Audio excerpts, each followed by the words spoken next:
好，停戰破局正式要進入倒數嗎？現在呢，伊朗報了一個數據，打臉美軍，說他的傷亡都是蓋牌的，很快就要瞞不住了嗎？而且最新的一個民調顯示，38%川普原本的支持者已經後悔當初投給川普了。好，今天會就這些議題一起來做關心。本來是巴基斯坦要簽的線，讓美國跟伊朗之間趕快去談和吧。現在說最可能的結局就是會徹底的破局，因為就在川普他說了最後通牒的倒數時刻，伊朗完全沒有退讓，在這個時候他還拋出了10項強硬的停戰條件。好，這一些條件是讓川普感到非常不滿的。伊朗說要求永久性的終戰，不是說暫時停戰而已就好了，並且要求美國全面解除長久以來對於伊朗的各項，包括在經濟上面的各種制裁。另外呢，還要從美國的部分提供這種戰後重建資金，以及呢透過收取這些船隻的過路費來代替向美國直接的索賠這一些費用。最後，伊朗還說了，他願意稍微示好了，解除對於荷姆茲海峽的封鎖，並且他會確保航行的安全。川普聽到這些話之後是感到非常的憤怒，他說這個提案是不夠好的，如果真的不能達成協議，那麼接下來在7號他要全面的開啟地獄之門，轟炸伊朗的電廠基礎設施，把伊朗打回當年的石器時代。伊朗的議長則是反嗆說，已經打贏了戰爭，而且絕對不會退縮的，要川普你剩下20個小時了，趕快向伊朗屈服吧，或者是你的盟友跟你就會被打回石器時代。那麼最新收到的消息，伊朗官員呢就怕美國真的會轟打這一些所謂的民用設施，已經號召民眾手牽手組成所謂的人肉盾牌，包圍各地的電廠。另外，專家也做了一個分析，美軍如果要攻擊電廠的話，比較可能打的是這種民用的電廠。對於軍用的供電來說，比較沒有那麼容易的原因，是因為伊朗的電廠具備地理位置分散、發電來源比較多元跟互聯等等的設計，也就是頂多只會發生這種局部故障的現象。好，針對於雙方能不能和談，《紐約時報》也做了一個最新的分析。他說，美國跟伊朗都各自認為自己是擁有優勢的，透過外交幾乎希望非常的渺茫。智庫也說了，美國持續的增加打擊目標，施加更大的壓力，要伊朗投降，正是導致這個戰火全面失控而且升級的一個重要原因。大家都說自己打贏了，連包括了這個巴基斯坦、日本跳進來協調都沒有用。最後，中國有沒有可能來幫忙，成為唯一的關鍵變數呢？大使怎麼看？其實中國大陸已經出來了就是上個禮拜，那王毅已經跟巴基斯坦外長副總理兼外長已經提出5點和平計劃了。其實這個應該是很多國家目前希望中國大陸做的事，因為巴基斯坦它幕後代表的就是那個沙特，還有海灣國家。那本來就是說，埃及土耳其也希望加入這個斡旋，後來大概還是沙特決定由巴基斯坦出來，他第一個就到中國大陸，所以已經得了一個5點的和平的這個方案了。那不過就問題就是說，現在關鍵在川普，伊朗你叫他停，伊朗是從來沒有主動攻擊的，伊朗這場戰爭從頭到尾都是等比例還擊，他從來不主動攻擊的。他們任何打了他已經打了95波了吧，他都是回擊，他都沒有主動攻擊，所以現在關鍵就在川普一念之間，一念之間。那川普的這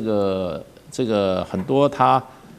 外交跟戰爭的風格現在已經很清楚，他一定是怎麼樣？他一定是打跟談是同時進行，而不會打的時候打，談的時候談，分開來。他打談同時進行，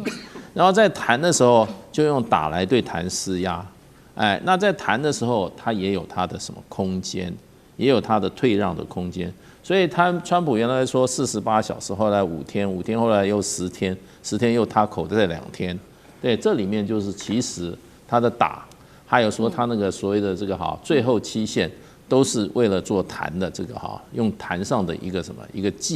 個他的一個談判的一個戰術。那現在有人說，雙方已經快對45天停火這件事情達成協議。45天停火有一個好處，就是說起碼暫時把這個這個情況啊，把它穩定下來，要不然的話，它會朝繼續惡化的方式。45天就下面先都不算，先停，然後慢慢再看。那可是呢，就變成就是說這個部分呢，現在就是說可能還在最後階段，所以外界一直說這個看起來有一點希望。你不要看雙方嘴都那麼硬，在談判桌上都是有彈性的。而且事實上都在談。那伊朗也不是那麼扛打。你打到最後電廠也都沒有了，什麼都沒有，他這場戰爭損失也太大了。所以現在就看最後的機會。那如果說這45天的談不出來的話，那我覺得川普就打一下。可是我認為不會一下就讓伊朗變到地獄。因為他讓伊朗變地獄，伊朗会讓他变地獄。没錯。所以川普會小打。是好，有沒有可能接下來就是在中國的這個協助斡旋之下，協助美國跟伊朗這個願意接受和談哦？那另外一方面，就是因為川普現在真的壓力也蠻大的，有關於傷亡數字的部分，被伊朗笑說根本就一直都在蓋牌，因為現在雙方統治的數字也是天差地遠的。美國說呢，這是官方的說法，目前美軍是13死365傷，但是伊朗說是680死5000傷，這個數字是完全截然不同的。那這個來自於媒體的分析，五角大廈可能會刻意的去蓋牌，壓低傷亡數字，免得國內掀起反戰聲浪。另外一方面是美軍的這些高層將領在最近被要求要辭職或者是退休，川普能夠壓得住這一些真相或者說壓力嗎？幹哥怎麼看？好，美國官方現在對外的公布的死亡人数，美國士兵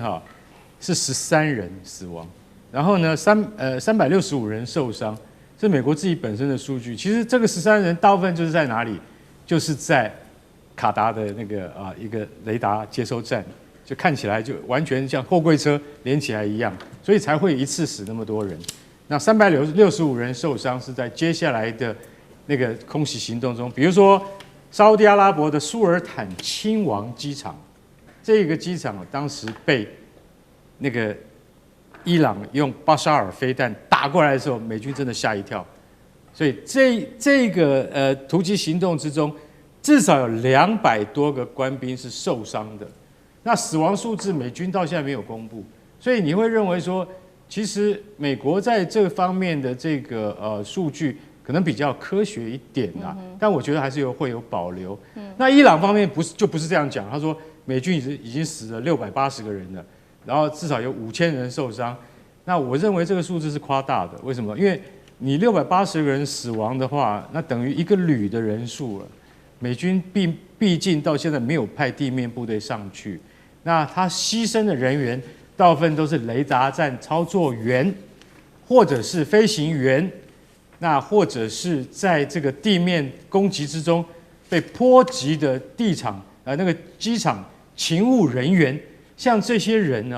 總數加起來可能也不到100名。所以說，因為美軍沒有正式派部隊派陸軍去參戰，所以你在空軍跟海軍上面，你說有5000多人受傷，那必須真正擊中迪利波里號才行啊，對不對？才會有這樣子的受傷。不過我剛才忘了講一點，迪利波里號自己本身就有緊急手術室，而且有28張病床。我剛才說的，你想不到的東西，它都有，它馬上可以進行顯微手術，都可以做得到。這些都不是重點，重點是什麼？重點是雙方都会誇大自己的戰果，保留自己的損失，一定是這樣子。但問題在於說，不是在比較這樣的東西，而是說你雙方的數據我們當作參考，接下來要看的是你怎麼樣回到談判桌上面去。這才是真正的重點，而且你今天要讓人家能夠說服，就是說美軍你不是以一個侵略者的角色進入的，所以這個時候，我認為一定有在談，誰在談？中國的角色絕對跑不掉。像這樣子的國際重大事件，如果中國再置身事外的話，那就說不過去了。所以我認為王毅等人他們在這件事情後面所扮演的角色，絕對是你我所想不到的。我認為中國正在出力，而且出很大的力，要阻止這場戰爭在繼續擴大當中。不然的話，你會不會覺得這幾天好像有緩和的跡象？我認為中國扮演了相當的角色在裡面，而且我們在很快的未來就可以看到成果了。好，現在我們看到川普他的壓力，除了面對於目前是否有在蓋牌的這個死傷人數之外，他的其他壓力還有就是錢真的花得非常的快哦。那麼民意也不斷的在往下掉，針對於川普的支持度。先看這個花的錢到底有多少，一天就會燒掉10億美元，為了這場戰爭。那麼6天燒掉113億美元。最新針對於川普的民調哦，其實支持率已經掉到剩下36%而已了。那麼動搖比率高達了38%，其中最失望當初投給川普的人就是年輕人跟西語裔的選民了。接下來他會不會成為這個期中選舉後跛腳總統幾率高不高？尚志哥怎麼看？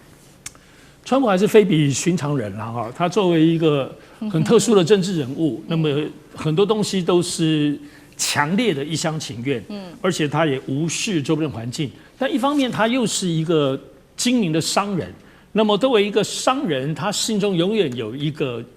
這個天平，什麼東西的投入如何之類，我覺得這是只要有像川普這樣是幾十年，我從小就在做商業訓練的時候，他這個東西一定在，所以他跟政治人物覺得是不是左邊右邊在選擇方向不太一樣，他都有一個天平這樣的地方晃動。但是呢，戰爭很不一樣，跟其他的政治動作、跟關稅啊、跟其他的國際施壓不同，他就是會殺紅眼。那要知道，你說對於川普這樣的人，你要他最後就是說他收場，你要他認栽，你要他認輸，你要他認賠，我覺得是不可能的，是絕對不可能的。而且不要說是美國泱泱大國，所以無論如何，首先會進行的，其實在美國的媒體也都在揣測，也都在呼籲。首先，第二個部分是有沒有什麼東西可以轉移注意力。比如說，先前轉移注意到別的事情當中，讓川普在這個地方能夠鬆口氣，然後最後可以稍微有一個下台階。第二個部分當然是川普常說就是甩鍋，把整個責任轉給別人，或轉給什麼其他的。目前我們看到好像沒有其他人可以甩，因為你真的要甩給以色列，但到目前為止，川普只有抱怨、有批評，但是他沒有甩鍋。但第三個，大家最重要的，其實就大家認為最有可能就是你最後有一個局部的小勝利。比如說前年你真的核設施拿到一點點或等等之類的，你就立刻宣布，趕快去整個就是你知道把幕放下來，大家就有鳥獸散，感覺是這樣子。所以現在看起來其實都不容易。一方面主要是伊朗也不是弱者。那我覺得對於刚剛也提到中國的部分介入這一點，我認為是這樣的。就我現在所了解，中國大陸當中整體在討論的是，對於實質的這個戰爭戰事，也就是美國、以色列跟伊朗在所有打來打去的這個部分，這不是中國會介入的。因為這個東西有很多宗教的很多各方面的深層的仇恨，而且現在已經雙方都死或損傷很多，不是一個外人能夠去阻止的。而中國在裡頭做的部分是什麼？是對周邊整體的情勢能夠緩和，也就有點像中國大陸擅長的鄉村包圍城市，也就是說先從外圍當中形成某種可能的共識。這裡頭其實比如透過巴基斯坦，比如說波灣的一些相關的國家，波灣國家跟伊朗自己本身能夠達成一些共識。那這是過去來講，就是中國大陸長久在中東做的事情。所以一旦這裡頭能夠形成一些開始性的一些緩和，那麼最後在美國跟以色列這邊跟伊朗這些主角們最後最赤裸的對話就可以有進一步，而不像有周邊又都點火了，大家也都殺來殺去，全部都殺紅眼的話就沒得收拾了。好，謝謝尚志哥，那我們休息一下，馬上回來。地缘政治、美中之爭、戰略價值、強權崛起、小國生存。現在與未來洞悉事件走向，掌握世界脈動，全球觀點盡在